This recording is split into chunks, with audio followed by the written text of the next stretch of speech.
कॅलिफोर्नियामध्ये तुम्ही असाल तर लेक ताहो हा सुंदर तलाव नक्की पहा. आमच्या पिकनिकची सुरुवातच बर्फाने झाली.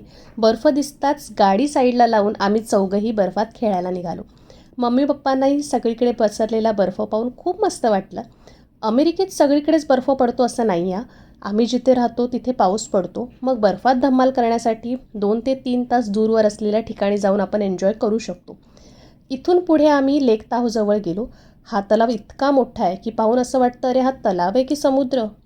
कॅलिफोर्निया आणि नेवाडा या 2 राज्यांच्या सीमेवर हे गोड्या पाण्याचं सरोवर तयार झालेलं आहे. सिएरा नेवाडाच्या पर्वतरांगासुद्धा बर्फाने आच्छादलेल्या खूप सुंदर दिसतात. खरं तर ही संपूर्ण रिम इतकी मोठी आहे की पूर्णपणे आम्ही ते फिरू नाही शकलो. काही मेन बीचवर जाऊन आम्ही तिथला आनंद घेतला.